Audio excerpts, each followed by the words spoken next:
Hi hello friends, ಎಲ್ಲರಿಗೂ ನಮಸ್ಕಾರ. Welcome back to Sirimane ಅಡುಗೆ. ಬನ್ನಿ, ಇವತ್ತೊಂದು ಕ್ವಿಕ್ಕಾಗಿ ಸೂಪರ್ ಟೇಸ್ಟಿಯಾಗಿರುವಂಥ ಪಾಲಕ್ ರೈಸ್ ಮಾಡೋದು ಹೇಗೆ ಅಂತ ನೋಡ್ಕೊಂಬರೋಣ.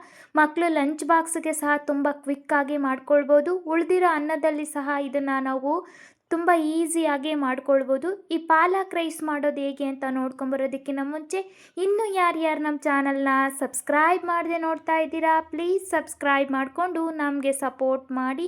ನಿಮ್ಮೆಲ್ಲರೂ ಸಪೋರ್ಟ್ ನಮಗೆ ತುಂಬ ಮುಖ್ಯ. ಪ್ಲೀಸ್ ನಮಗೆ ಸಪೋರ್ಟ್ ಮಾಡಿ.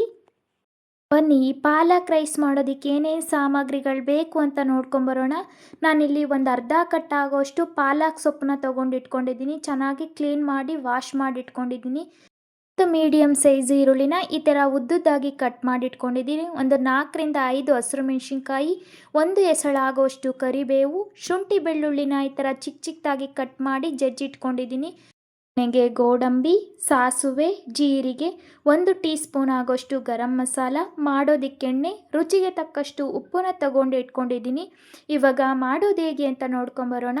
ನಾನಿಲ್ಲಿ ಒಂದು ಕಡಾಯಿಲಿ ಬಿಸಿನೀರ ಕಾಯೋದಕ್ಕೆ ಇಟ್ಕೊಂಡಿದ್ದೀನಿ. ನೋಡ್ತಾ ಇರ್ಬೋದು ನೀವು, ನೀರು ಈ ಥರ ಚೆನ್ನಾಗಿ ಬಿಸಿ ಆದಮೇಲೆ ನಾನು ತೊಳೆದು ಕ್ಲೀನ್ ಮಾಡಿ ಇಟ್ಕೊಂಡಿರೋ ಅಂಥ ಪಾಲಕ್ ಸೊಪ್ಪನ್ನ ಸೇರಿಸ್ಕೊಳ್ತಾ ಇದ್ದೀನಿ.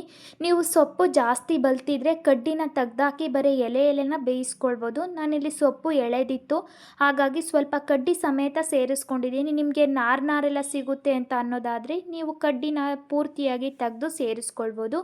ಎಳೆದಾದರೆ ಕಡ್ಡಿ ಸಮೇತ ಸೇರಿಸಿದ್ರೂ ಏನೂ ತೊಂದರೆ ಇಲ್ಲ. ಸೊಪ್ಪನ್ನ ಚೆನ್ನಾಗಿ ಸ್ಮ್ಯಾಶ್ ಆಗೋವರೆಗೂ ಬೇಯಿಸಬೇಕು ಅಂತ ಅನ್ನೋದೇನಿಲ್ಲ. ಒಂದು 2ರಿಂದ 3 ನಿಮಿಷ ಈ ಥರ ಬಿಸಿ ಆದರೆ ಸಾಕು. ಜಾಸ್ತಿ ಸಾಂಬಾರಿಗೆಲ್ಲ ಬೇಯಿಸ್ಕೊಳ್ತೀವಲ್ಲ, ಆ ಥರ ಸ್ಮ್ಯಾಶ್ ಆಗೋವರೆಗೂ ಬೇಯಿಸ್ಕೊಳ್ಬೇಕು ಅಂತ ಅನ್ನೋದೇನಿಲ್ಲ. ಒಂದು 2ರಿಂದ 3 ನಿಮಿಷಗಳ ಕಾಲ ನೀರಲ್ಲಿ ಈ ಥರ ಬೇಯಿಸ್ಕೊಂಡು ನಾನು ಇವಾಗ ಅದನ್ನು ತಣ್ಣಗಾಗೋದಕ್ಕೆ ಎತ್ತಿಟ್ಕೊಂಡಿದ್ದೀನಿ. ಜಾಸ್ತಿ ಬಿಸಿಯಾಗಿದ್ದರೆ ಮಿಕ್ಸಿಯಿಂದ ಜಾಸ್ತಿ ಆರಿಬಿಡುತ್ತೆ. ಹಾಗಾಗಿ ಸ್ವಲ್ಪ ಕೂಲ್ ಡೌನ್ ಆದಮೇಲೆ ನೀವು ಅದನ್ನು ಮಿಕ್ಸಿಗೆ ಹಾಕ್ಕೊಂಡು ನುಣ್ಣಗೆ ಪೇಸ್ಟ್ ಮಾಡ್ಕೊಳ್ಬೇಕಾಗುತ್ತೆ. ನಾನು ಇಂಗ್ರೀಡಿಯೆಂಟ್ಸಲ್ಲಿ ನಿಂಬೆಹಣ್ಣನ್ನು ತೋರಿಸಿರಲಿಲ್ಲ, ಸ್ಕಿಪ್ ಆಗಿತ್ತು. ಒಂದು ಹೋಳು ಆಗೋವಷ್ಟು ನಿಂಬೆಹಣ್ಣನ್ನು ಸೇರಿಸ್ಕೊಳ್ತಾ ಇದ್ದೀನಿ. ನಿಂಬೆಹಣ್ಣು ಸೇರಿಸೋದು ಏನಕ್ಕಪ್ಪ ಅಂತ ಅಂದರೆ, ನಾನು ಹುಳಿಗಿಲ್ಲಿ ಟೊಮೊಟೊನ ಸೇರಿಸಿಲ್ಲ. ಮತ್ತು ನಾವು ನಿಂಬೆಹಣ್ಣನ್ನು ಸೇರಿಸಿ ರುಬ್ಕೊಳ್ಳೋದ್ರಿಂದ ಕಲ್ಲರು ತುಂಬ ಗ್ರೀನಿಶ್ ಆಗಿ ಬರುತ್ತೆ ಅಂತ ಹೇಳ್ತಾರೆ. ಹಾಗಾಗಿ ನಾನು ನಿಂಬೆಹಣ್ಣನ್ನು ಸೇರಿಸ್ಕೊಂಡು ರುಬ್ಕೊಂಡಿದ್ದೀನಿ. ಇವಾಗ ಒಗ್ಗರಣೆ ಮಾಡ್ಕೊಳ್ಳೋಣ. ನಾನಿಲ್ಲಿ 1-2 ಸ್ಪೂನ್ ಆಗೋವಷ್ಟು ಎಣ್ಣೆನ ಸೇರಿಸ್ಕೊಂಡಿದ್ದೀನಿ. ಎಣ್ಣೆ ಬಿಸಿ ಆದಮೇಲೆ ಅದಕ್ಕೆ ಸಾಸುವೆನ ಸೇರಿಸ್ಕೊಳ್ತಾ ಇದ್ದೀನಿ. ಜೊತೆಗೆ ಕಟ್ ಮಾಡಿ ಇಟ್ಕೊಂಡಿರೋಂಥ ಹಸಿರು ಮೆಣಸಿನ್ಕಾಯಿನ ಸೇರಿಸ್ಕೊಳ್ತಾ ಇದ್ದೀನಿ. ನೀವು ಖಾರ ಜಾಸ್ತಿ ತಿಂತೀರಾ ಅಂದರೆ ಸ್ವಲ್ಪ ಜಾಸ್ತಿ ಸೇರಿಸ್ಕೊಳ್ಬೋದು. ನಾನಿಲ್ಲಿ ಗೋಡಂಬಿನ ಸಹ ಸೇರಿಸ್ಕೊಂಡು ಚೆನ್ನಾಗಿ ಫ್ರೈ ಮಾಡ್ಕೊಳ್ತಾ ಇದ್ದೀನಿ. ಖಾರ ಚೆನ್ನಾಗಿ ಬಿಡಲಿ ಅಂತೇಳಿ ನಾನು ಡೈರೆಕ್ಟಾಗಿ ಹಸಿರು ಮೆಣಸಿನ್ಕಾಯಿನ ಎಣ್ಣೆಗೆ ಸೇರಿಸ್ಕೊಂಡಿದ್ದೀನಿ. ನೀವು ಬೇಡ ಅಂದರೆ ಸೊಪ್ಪನ್ನ ರುಬ್ಬಬೇಕಾದ್ರೆ ಸಹ ಹಸಿರು ಮೆಣಸಿನ್ಕಾಯಿನ ಸೇರಿಸ್ಕೊಂಡು ರುಬ್ಕೊಳ್ಬೋದು, ಅದು ಸಹ ಚೆನ್ನಾಗಿರುತ್ತೆ.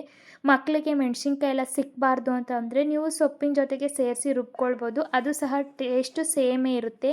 ನಾನಿಲ್ಲಿ ಗೋಡಂಬಿನ ಸೇರಿಸ್ಕೊಂಡು ಚೆನ್ನಾಗಿ ಈ ಥರ ಮಿಕ್ಸ್ ಮಾಡ್ಕೊಳ್ತಾ ಇದ್ದೀನಿ. ಸ್ವಲ್ಪ ಅದು ಕಲರ್ ಚೇಂಜ್ ಆಗೋವರೆಗೂ ನೀವು ಫ್ರೈ ಮಾಡ್ಕೊಳ್ಳಿ. ಪಾಲಕ್ ಸೊಪ್ಪು ತುಂಬ ತಂಪು, ಆರೋಗ್ಯಕ್ಕೆ ಸಹ ತುಂಬ ಒಳ್ಳೆಯದು. ಪಾಲಕ್ ಸೊಪ್ಪು ಕ್ಯಾನ್ಸರ್ ವಿರುದ್ಧ ಸಹ ಹೋರಾಡುತ್ತೆ ಅಂತ ಹೇಳ್ತಾರೆ. ಹಾಗಾಗಿ ನಾವು ದಿನನಿತ್ಯದ ಆಹಾರದಲ್ಲಿ ಪಾಲಕ್ ಸೊಪ್ಪನ್ನ ಸೇರಿಸ್ಕೊಳ್ಳೋದು ತುಂಬ ಒಳ್ಳೆಯದು. ಬಾಣಂತಿಯರಿಗೆ ನೀವು ಈ ಪಾಲಕ್ ಸೊಪ್ಪನ್ನ ಕೊಡ್ಬೋದು. ಎದೆ ಹಾಲನ್ನು ಹೆಚ್ಚಿಸೋದಕ್ಕೆ ಇದು ಸಹಕಾರಿಯಾಗಿರುತ್ತೆ. ತಂಪು ಅಂತ ಹೇಳಿ ಎಷ್ಟೊಂದು ಜನ ಕೊಡೋದೇ ಇಲ್ಲ. ಹಾಗಾಗಿ ನೀವು 3 ಮಂತ್ಸ್ ಆಫ್ಟರು ಬಾಣಂತಿಯರಿಗೆ ಸಹ ಕೊಡ್ಬೋದು, ಏನೂ ತೊಂದರೆ ಇಲ್ಲ. ನಾನು ಸಹ 3 ಮಂತ್ಸ್ ಆಫ್ಟರು ತುಂಬ ಪಾಲಕ್ ಸೊಪ್ಪನ್ನ ತಿಂದಿದ್ದೀನಿ, ಏನೂ ತೊಂದರೆ ಆಗೋದಿಲ್ಲ, ಧಾರಾಳವಾಗಿ ತಿನ್ಬೋದು. ಮೆಣಸಿನ್ಕಾಯಿ ಚೆನ್ನಾಗಿ ಖಾರ ಬಿಟ್ಟು ಸ್ವಲ್ಪ ಗೋಲ್ಡನ್ ಕಲರ್ ಗೋಡಂಬಿ ಸಹ ಆದಮೇಲೆ ಕಟ್ ಮಾಡಿಟ್ಕೊಂಡಿರೋಂಥ 1 ಮೀಡಿಯಮ್ ಸೈಜ್ ಈರುಳ್ಳಿನ ಸೇರಿಸ್ಕೊಳ್ತಾ ಇದ್ದೀನಿ. ನೀವು ತುಪ್ಪದಲ್ಲಿ ಸಹ ಒಗ್ಗರಣೆ ಮಾಡ್ಕೊಳ್ಬೋದು. ನಾನಿಲ್ಲಿ ಎಣ್ಣೆನ ಸೇರಿಸ್ಕೊಂಡು ಮಾಡ್ಕೊಂಡಿದ್ದೀನಿ. ಈ ಥರ ಕಟ್ ಮಾಡಿಟ್ಕೊಂಡಿರೋಂಥ ಈರುಳ್ಳಿನ ಸೇರಿಸಿ 1 ಎಸಳು ಆಗೋಷ್ಟು ಕರಿಬೇವಿನ ಸೊಪ್ಪನ್ನ ಸಹ ಸೇರಿಸ್ಕೊಳ್ತಾ ಇದ್ದೀನಿ. ಶುಂಠಿ ಬೆಳ್ಳುಳ್ಳಿ ಪೇಸ್ಟ್ನ ನಾನಿಲ್ಲಿ ಜಜ್ಜಿ ಸೇರಿಸ್ಕೊಂಡಿದ್ದೀನಿ. ನಿಮ್ಮ ಹತ್ರ ಶುಂಠಿ ಬೆಳ್ಳುಳ್ಳಿ ಪೇಸ್ಟ್ ಇತ್ತು ಅಂದರೆ ಪೇಸ್ಟ್ನ ಸಹ ಸೇರಿಸ್ಕೊಳ್ಬೋದು. ನಾನಿಲ್ಲಿ ಶುಂಠಿ ಬೆಳ್ಳುಳ್ಳಿನ ಚಿಕ್ಕ ಚಿಕ್ಕದಾಗಿ ಕಟ್ ಮಾಡಿ ಜಜ್ಜಿ ಸೇರಿಸ್ಕೊಂಡಿದ್ದೀನಿ. ಈರುಳ್ಳಿಲಿರೋಂಥ ಹಸಿ ವಾಸನೆ ಎಲ್ಲ ಹೋಗಿ ಸ್ವಲ್ಪ ಟ್ರಾನ್ಸ್ಪರೆಂಟ್ ಆಗೋವರೆಗೂ ನಾವಿಲ್ಲಿ ಈರುಳ್ಳಿನ ಚೆನ್ನಾಗಿ ಫ್ರೈ ಮಾಡ್ಕೊಳ್ಬೇಕಾಗುತ್ತೆ. ಹಸಿಯಾಗಿದ್ದರೆ ಚೆನ್ನಾಗಿರೋದಿಲ್ಲ. ಹಾಗಾಗಿ ಈ ಥರ ಚೆನ್ನಾಗಿ ಫ್ರೈ ಮಾಡ್ಕೊಂಡ್ಮೇಲೆ ನಾನು ಜೀರಿಗೆನ ಸೇರಿಸ್ಕೊಳ್ತಾ ಇದ್ದೀನಿ. ನಿಮಗೆ ಜೀರಿಗೆ ಇಷ್ಟ ಇತ್ತು ಅಂದರೆ ಸೇರಿಸ್ಕೊಳ್ಳಿ, ಫ್ಲೇವರ್ ತುಂಬ ಚೆನ್ನಾಗಿರುತ್ತೆ. ಹಾಗಾಗಿ ನಾನು ಸ್ವಲ್ಪ ಜೀರಿಗೆನ ಸೇರಿಸ್ಕೊಂಡಿದ್ದೀನಿ. ನಾವು ಸಾಸಿವೆ ಹಾಕ್ದಾಗೆ ಜೀರಿಗೆ ಹಾಕಿದ್ರೆ ಸೀದೋಗೋಂಥ ಚಾನ್ಸ್ ಇರುತ್ತೆ. ಹಾಗಾಗಿ ನಾನು ಇವಾಗ ಸೇರಿಸ್ಕೊಂಡಿದ್ದೀನಿ. ಇವಾಗ ನಾನು ರುಬ್ಬಿಟ್ಟಿರೋ ಅಂಥ ಪಾಲಕ್ ಸೊಪ್ಪಿನ ಪ್ಯೂರಿನ ಸೇರಿಸ್ಕೊಳ್ತಾ ಇದ್ದೀನಿ. ನಂತರ ನಾನಿಲ್ಲಿ ರುಚಿಗೆ ತಕ್ಕಷ್ಟು ಉಪ್ಪು, ಗರಂ ಮಸಾಲಾನ ಆ್ಯಡ್ ಮಾಡ್ಕೊಳ್ತಾ ಇದ್ದೀನಿ. ನೀವು ಅನ್ನ ಮಾಡಬೇಕಾದ್ರೆ ಉಪ್ಪನ್ನ ಸೇರಿಸ್ಕೊಂಡಿದ್ರೆ ಉಪ್ಪನ್ನ ನೋಡಿ ಸೇರಿಸ್ಕೊಳ್ಳಿ. ನಾನು ಇಲ್ಲಿ ಸಹ ಅನ್ನ ಮಾಡಬೇಕಾದ್ರೆ ಉಪ್ಪನ್ನ ಸೇರಿಸ್ಕೊಂಡಿದ್ದೀನಿ. ಹಾಗಾಗಿ ನೋಡ್ಕೊಂಡು ಉಪ್ಪನ್ನ ಸೇರಿಸ್ಕೊಳ್ಳಿ. ಕಡಿಮೆ ಇದ್ದರೆ ಅನ್ನ ಫ್ರೈ ಮಾಡಬೇಕಾದ್ರೆ ಸೇರಿಸ್ಕೊಳ್ಬೋದು. ಜಾಸ್ತಿ ಆದರೆ ತುಂಬ ಕಷ್ಟ ಅಲ್ವಾ, ಹಾಗಾಗಿ ಉಪ್ಪನ್ನು ನೋಡಿಕೊಂಡು ಸೇರಿಸ್ಕೊಂಡು ಈ ಥರ ಚೆನ್ನಾಗಿ ಫ್ರೈ ಮಾಡ್ಕೊಳ್ಳಿ. ಆ ಸೊಪ್ಪಲ್ಲಿರುವಂಥ ಹಸಿ ವಾಸನೆ ಎಲ್ಲ ಚೆನ್ನಾಗಿ ಹೋಗಬೇಕು. ಅಲ್ಲಿವರೆಗೂ ನಾವು ಈ ಥರ ಚೆನ್ನಾಗಿ ಕುದಿಸ್ಕೊಂಡು ಬೇಯಿಸ್ಕೊಳ್ಬೇಕಾಗುತ್ತೆ. ನೋಡ್ತಾ ಇರ್ಬೋದು ನೀವು, ಈ ಥರ ಚೆನ್ನಾಗಿ ಕುದಿ ಬಂದಮೇಲೆ ಒಂದು ಫ್ಲೇವರ್ ಬರುತ್ತೆ ಆ ಪಾಲಕ್ ಸೊಪ್ಪು, ತುಂಬ ಚೆನ್ನಾಗಿರುತ್ತೆ. ನೀವು ಈ ಥರ ಘಮ ಬರಬೇಕಾದ್ರೇ ಗೊಜ್ಜು ತುಂಬ ಟೇಸ್ಟಿಯಾಗಿರುತ್ತೆ ಅಂತ ನಿಮಗೆ ಗೊತ್ತಾಗುತ್ತೆ. ನೋಡ್ತಾ ಇರ್ಬೋದು, ಈ ಥರ ಚೆನ್ನಾಗಿ ಮೇಲ್ಗಡೆ ಎಲ್ಲ ಎಣ್ಣೆ ಬಿಟ್ಟಾದಮೇಲೆ ನೀವು ಸ್ಟವ್ನ ಮೀಡಿಯಮ್ ಫ್ಲೇಮಲ್ಲಿ ಇಟ್ಕೊಂಡು ನಾವು ಉದುರುದ್ರಾಗಿ ಮಾಡಿಟ್ಕೊಂಡಿರೋ ಅಂಥ ಅನ್ನನ ಸೇರಿಸ್ಕೊಂಡು ಚೆನ್ನಾಗಿ ಮಿಕ್ಸ್ ಮಾಡ್ಕೊಳ್ಬೇಕಾಗುತ್ತೆ. ಸಾಧ್ಯ ಆದಷ್ಟು ಅನ್ನನ ಉದುರುದ್ರಾಗಿ ಮಾಡ್ಕೊಳ್ಳಿ, ಆವಾಗ ಟೇಸ್ಟು ಸಹ ತುಂಬ ಚೆನ್ನಾಗಿರುತ್ತೆ. ಹಾಗಂತ ತುಂಬ ಗಟ್ಟಿಯಾಗಿ ಉದುರುದ್ರಾಗಿ ಮಾಡ್ಕೊಳ್ಳೋದಕ್ಕೆ ಹೋಗಬೇಡಿ, ಡೈಜೆಷನ್ ಸಹ ಆಗೋದಿಲ್ಲ.